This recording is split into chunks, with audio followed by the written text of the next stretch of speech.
Burung perkutut yang cepat gacor dan mempunyai suara irama yang indah, bahkan bisa menjadi jawara di arena lomba, itu adalah prestasi yang sangat membanggakan. Ada beberapa tips dan trik untuk memilih burung perkutut yang kita idam-idamkan. Tolong disimak video ini sampai selesai. Selamat datang kembali di channel Ruang Burung. Apa kabar Sobat Kung Mania dimanapun Anda berada? Untuk penghobi perkutut Bangkok dan perkutut lokal, mari kita bersatu belajar dan berdiskusi bersama melalui video yang saya posting kali ini. Oke. Pada pembahasan kali ini, saya ingin bercerita atau berbagi tips tentang bagaimana kita bisa memiliki perkutut yang kita idam-idamkan. Tentunya perkutut yang bisa jadi juara ataupun perkutut yang hanya sebagai terasan, yang gacor dan suaranya stabil. Oke. Saya ingin bercerita sedikit tentang cara memilih atau cara mengetahui perkutut itu mempunyai prospek yang bagus. Pertama, saya ingin bercerita tentang perkutut lokal dulu. Oke, kali ini ingin bercerita tentang lokal dulu. Setelah perkutut lokal, baru perkutut Bangkok saya ceritakan setelah perkutut lokal. Oke. Perkutut lokal itu biasanya kita temukan di alam liarnya. Untuk memiliki anakan perkutut lokal, kita ada dua cara, yaitu melalui peternakan. Ada beberapa peternak yang di daerah Jawa masih membudidayakan perkutut lokal yang mempunyai terah jawara. Untuk cara kedua adalah memanen di alam. Cara memanen di alam ini cukup unik. Terkadang kita hanya nemu atau menemukan perkutut di alam sedang bersarang. Nah, ini unik ini. Ini kegiatan saya waktu zaman-zaman dulu di sekitaran pohon-pohon sawit. Kadang mau dia bersarang, kalau tidak di pohon-pohon laban. Ini ketika kita memperoleh sarang burung perkutut ini sudah bangganya luar biasa. Nah, ini dia, Fir. Kita bawa ke rumah, kita rawat hingga besar, dan ternyata suaranya kecil, walaupun gacor dor tapi kecil, tidak sesuai harapan. Nah, ini harus kita ketahui dulu bahwa perkutut itu tidak lepas dari terah darah atau keturunan. Nah, jadi kalau kita manen dari alam, harus kita ketahui dulu. Biasanya dalam satu wilayah itu, teritorialnya itu ada satu rombongan perkutut yang berisi sekitar 4-6, bahkan ada yang sampai 8 ekor. Itu biasanya itu satu keturunan itu. Memang tidak semua, cuman mayoritas itu satu keturunan dalam satu koloni perkutut alam liar itu.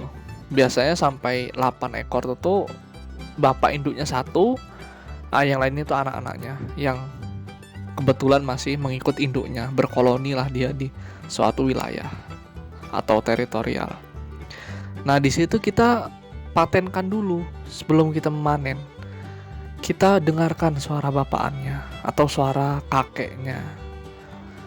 Kalau kita tertarik dengan suatu wilayah itu ada perkutut yang bagus, barulah kita incar sarangnya. Kalau tidak memungkinkan untuk mikat ya, karena kalau mikat itu prosesnya lebih panjang lagi untuk bisa gacor.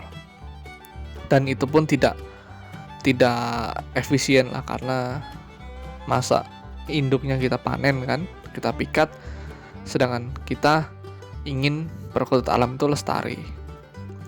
Nah, di situ kuncinya adalah perhatikan bapakannya bunyinya bagus, volumenya kencang, barulah incar anaknya.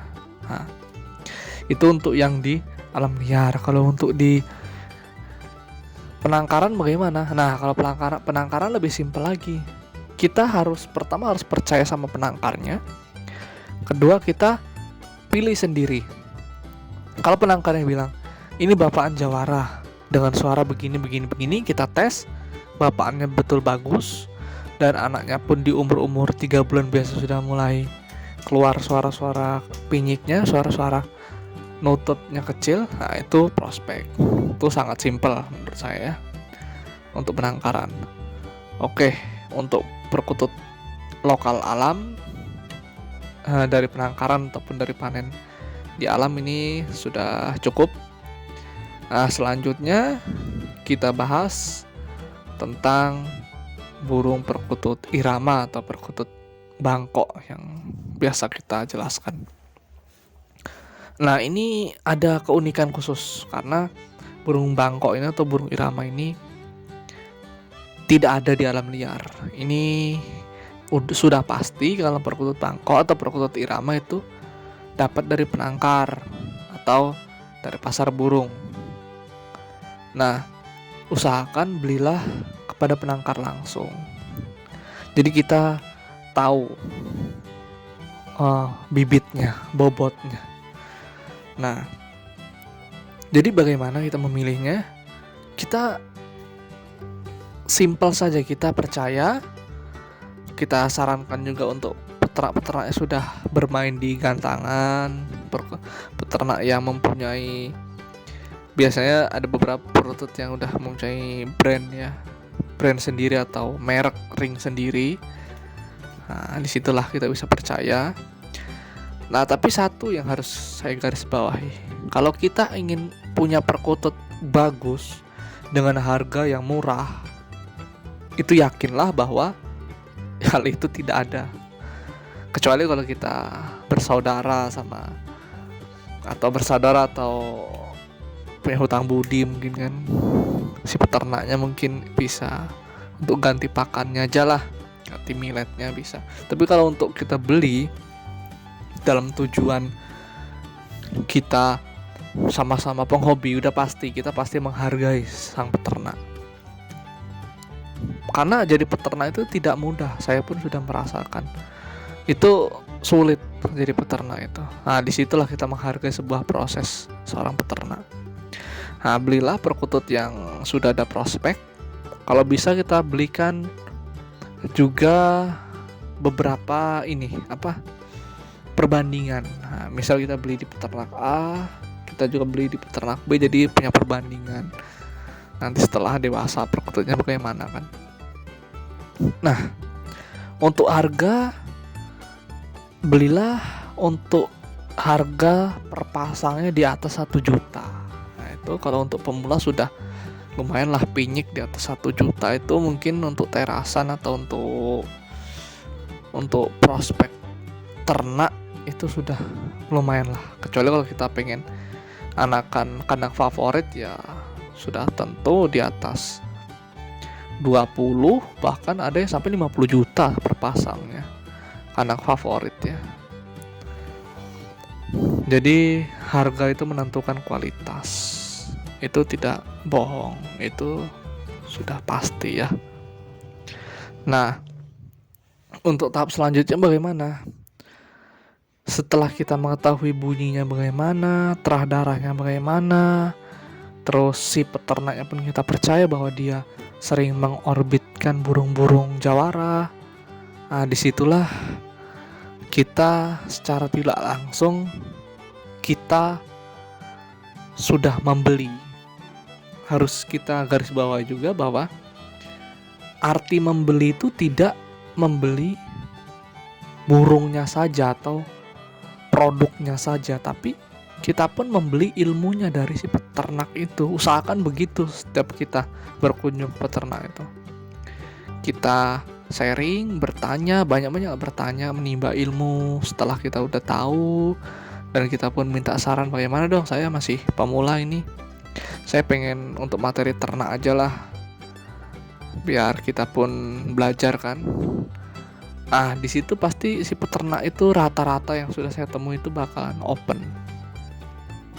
welcome ya.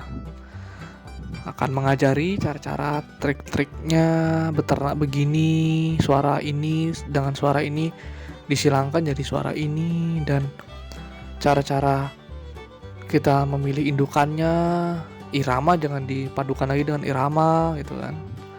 Itu salah satu yang pernah saya alami. Mungkin itu saja yang bisa saya sampaikan. Sering-seringlah bertanya, sering-seringlah sharing. Oke, terima kasih.